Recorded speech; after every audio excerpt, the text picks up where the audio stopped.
Exercise 9.1 का question number 7, from a point on the ground the angles of elevation of the bottom and top of a transmission tower fixed at the top of a 20 metre high building are 45 degree and 60 degree respectively. Find the height of the tower.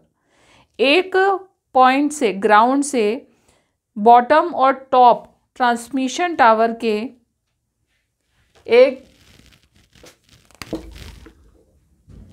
एक building है, इसके ऊपर एक tower है। अब ground से उसका जो एंगल है, उसकी बॉटम का एंगल 45 डिग्री है और उसकी टॉप का एंगल 60 डिग्री है।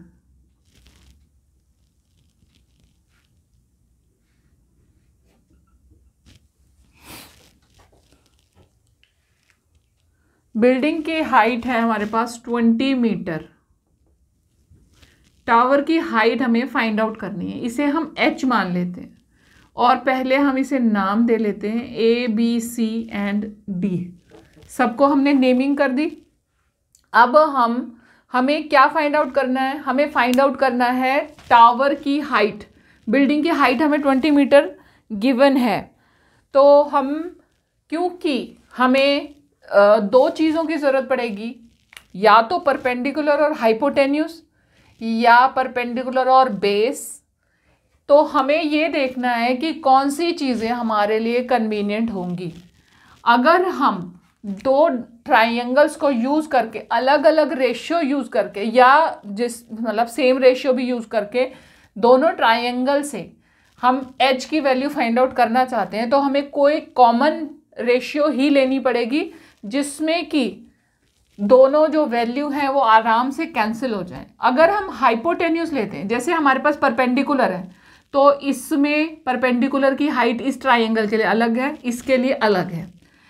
हाइपोटेन्यूस की भी इसमें वैल्यू अलग है, इसमें वैल्यू अलग है, लेकिन बेस की वैल्यू दोनों के लिए सेम है। तो हम ऐसा रेशियो यूज़ करेंगे जो परपेंडिकुलर को यूज़ कर रहा है और बेस को भी यूज़ कर रहा है, क्योंकि परपेंडिकुलर में तो हमें वैल्यू फाइंड आउट ही करनी है और बेस को हम आपस में कैंसिल कर सकें आराम से, इस तरीके की वैल्यू हम यूज़ करेंगे। तो परपेंडिकुलर अपॉन बेस की वैल्यू कौन सी यूज़ करेंगे, ट्रिग्नोमेट्रिक रेशियो कौन सी यूज़ करेंगे? सबसे पहले हमने लिखा assume the height of tower is h, और हमारे पास ये वैल्यू टोटल है। तो हम फाइंड आउट कर लेते हैं कि ए बी क्या है हमारे पास। A B is equal to कितना है? 20 मीटर। ठीक है, तो डी बी कितना है? 20 प्लस h मीटर। अब ये दो हाइट हमारे पास है, बेस हमारे पास बी सी है। तो हमने क्या किया कि हमें ट्रिग्नोमेट्रिक रेशियो हम 10 टेंजेंट का यूज़ कर सकते हैं, क्योंकि उसमें बेस और परपेंडिकुलर का यूज़ होगा। तो हमने लिया सबसे पहले triangle, taking triangle A B C, taking triangle A B C triangle लिया। इसमें एंगल हमारे पास कौन सा था? 45 डिग्री का। तो ये हमारे पास आ गया 10 45 degree is equal to A B upon C B. A B की वैल्यू हमें क्वेश्चन में गिवन है 20 मीटर हमें गिवन है, तो हमने लिख दिया 20 अपॉन सी बी की वैल्यू हमें फाइंड आउट करनी है, तो हम सी बी को एज इट इज लिख लेते हैं, या ये कैंसिल भी हो सकती है। तो ये हो गया हमारा फर्स्ट।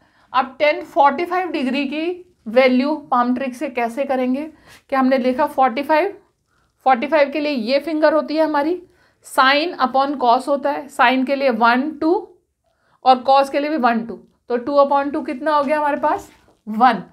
10 45 डिग्री की वैल्यू हमारे पास 1 होती है, तो ये आ गया हमारे पास 20 upon C B is equal to 1।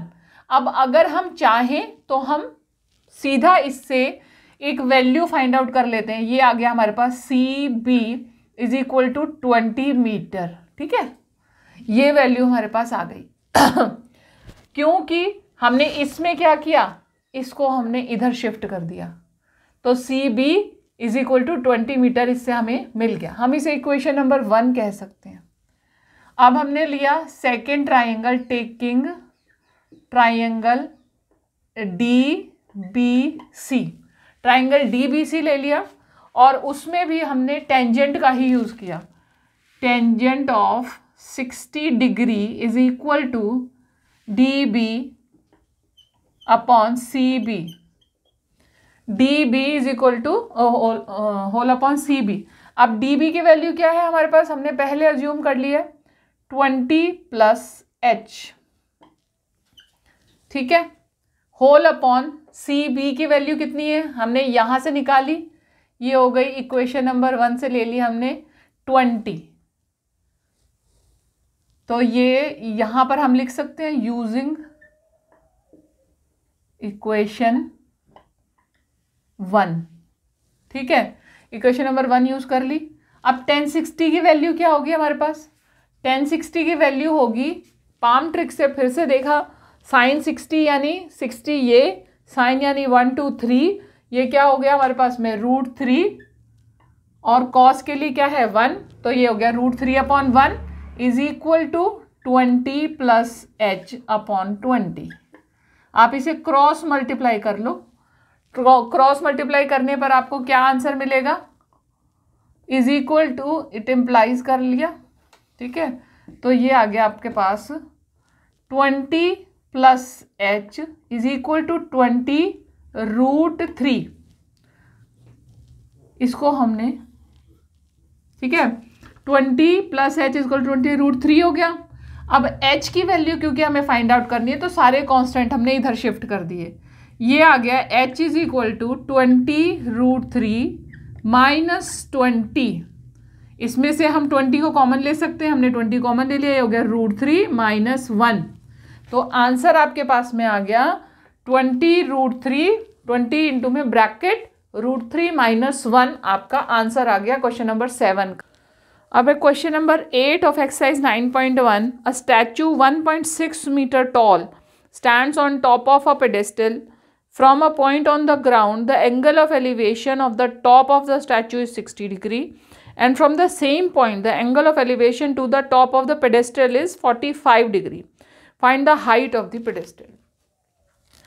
अब है एक आपके पास में एक पेडेस्टल बना हुआ है, इसके ऊपर एक स्टैचू लगा हुआ है। यहाँ से डिस्टेंस से आपने देखा, ये जो डिस्टेंस है यहाँ से इस पेडेस्टल के ये इसी पॉइंट से आपने जब पेडेस्टल का अपर मोस्ट पॉइंट देखा तो आपको 45 डिग्री का एंगल बन रहा है, और जब स्टैचू का अपर मोस्ट पॉइंट देखा तो 60 डिग्री का एंगल बन रहा है। तो ये हो गया 60 डिग्री और ये हो गया 45 डिग्री। ठीक है, और जो स्टैचू है इसकी लंबाई आपके पास में, हाइट आपको गिवन है 1.6 मीटर, 1.6 मीटर का स्टैचू आपको गिवन है, और आपको ये जो पेडेस्ट्रल है इसकी वैल्यू फाइंड आउट करनी है, मतलब इसकी हाइट आपको फाइंड आउट करनी है। ठीक है, तो हम इसको एज्यूम कर लेते हैं h है ये। अब हम क्वेश्चन करेंगे, तो क्वेश्चन में फिर वही है कि आपको जो रेशियोज यूज करनी है वो ऐसी यूज करें कि जिसमें कॉमन रेशियो, जो कॉमन कुछ भी पोर्शन है वो कैंसिल होने के चांसेस हो। तो आप यहाँ पर परपेंडिकुलर में आपको वैल्यू फाइंड आउट करनी है, और बेस है दोनों में कॉमन। जब बेस कॉमन है तो हम बेस का यूज कर सकते हैं। तो सबसे पहले हमने रेशियो नेमिंग कर लेते हैं एंगल्स की, ट्राइंगल की ABC, और ये हो गया D। ठीक है, अब आपने क्या किया, सबसे पहले हमने एज्यूम लिखा, assume height of pedestal, P लिख देते हैं, इतना लंबा लिखने की जरूरत नहीं है, इज H। ठीक है, आपने हाइट ले ली H, उसके बाद आपने लिखा AD इज इक्वल टू, आपके पास में है A D is equal to है 1.6 मीटर है, ठीक है। तो आपने लिखा A C is equal to 1.6 plus H metre. अब आप दोनों ट्राइंगल्स को यूज करोगे, taking triangle A B C, A B C, A B C यानी ए बी और सी आपने लिया। आपने फिर से टेंजेंट की रेशियो ली, tan 60 degree is equal to 1.6 plus H upon, या पहले हमने लिखा perpendicular upon hypotenuse, perpendicular upon base is equal to, perpendicular की वैल्यू कितनी है ए सी और यह है सी बी, है ना। ए सी की वैल्यू है हमारे पास 1.6 प्लस एच मीटर और सी बी की वैल्यू हमने एज्यूम ही नहीं की है क्योंकि ये एज इट इज़ कैंसिल भी हो जाएगी। आपने ये tan 60 की वैल्यू हमने पाम ट्रिक को यूज़ करके फिर से फाइंड आउट की और इसकी वैल्यू होती है √3/1 is equal to 1.6 plus H whole upon C B. इसको आप क्रॉस मल्टीप्लाई कर सकते हो, क्रॉस मल्टीप्लाई कर लिया, आपको क्या मिला इससे, C B is equal to 1.6 plus H whole upon √3, ठीक है। अब इसे आपने अब इसके बाद आपने दूसरा ट्राइंगल लिया, ट्राइंगल डी बी सी, इसमें भी आपने टेंजेंट का यूज़ किया, tan 45 डिग्री यूज़ किया is equal to H perpendicular upon base, perpendicular की वैल्यू कितनी है D C C B upon C B, D C कितना है आपके पास में एच है, एच अपॉन सी बी की वैल्यू हमने अभी निकालनी है या हमें यूज़ करनी है, केवल सी बी को एज इट इज़ यूज़ करना है। अब tan 45 डिग्री की वैल्यू क्या होती है 1 होती है।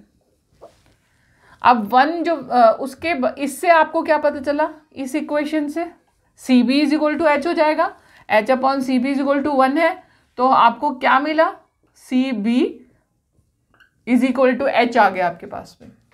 इसे आप यूज करोगे इसमें और आप फिर आंसर फाइंड आउट करोगे, ठीक है। हमने यहां पर लिखा C B is equal to 1.6 plus H upon √3, तो ये आया H is equal to 1.6 plus H upon √3। आप इसे क्रॉस मल्टीप्लाई कर सकते हो या √3 को एज इट इज ऊपर ले जा सकते हो, एक ही बात है। तो हमने किया √3h is equal to 1.6 plus H, ठीक है। √3 इसको इधर शिफ्ट कर दो, √3 माइनस 1 ब्रैकेट ले लिया, h हो गया इज इक्वल टू 1.6 हो गया। इसको इसके नीचे शिफ्ट कर दो, क्योंकि हमें h की वैल्यू चाहिए तो केवल h को इधर छोड़ेंगे, बाकी सब कुछ इधर शिफ्ट कर दिया, 1.6 अपॉन √3 माइनस 1। अब हम चाहें तो इसे ऐसे ही यूज़ कर सकते हैं, चाहे तो हम इसे सिंप्लीफाई कर सकते हैं। अब सिंप्लीफाई करने के लिए हमने इसे ऊपर और नीचे √3 प्लस 1 से मल्टीप्लाई कर दिया। इन दोनों को मल्टीप्लाई किया हो गया 1.6 ब्रैकेट में √3 plus 1 whole upon √3 plus 1 √3 minus 1, ये हो गया आपके पास में 3 माइनस 1 यानी कि 2। अब जो नीचे 2 होगा उससे आप 1.6 को कैंसिल कर सकते हो, 1.6 √3 प्लस 1 अपॉन 2, अब 2 से 1.6 को कैंसिल कर दिया तो आपके पास आंसर क्या आया 0.8 ब्रैकेट √3 प्लस 1 ब्रैकेट बंद। ये आपका आंसर आ गया एक्सरसाइज 9.1 के क्वेश्चन नंबर 8 का। अगर आप मेरी इसी तरीके की वीडियोस को देखना पसंद करते हैं तो आप मेरे चैनल को सब्सक्राइब ज़रूर करें, बेल का बटन दबाएं ताकि जब भी मैं अपनी वीडियोस अपलोड करूं आपके पास नोटिफिकेशन पहुंच जाए।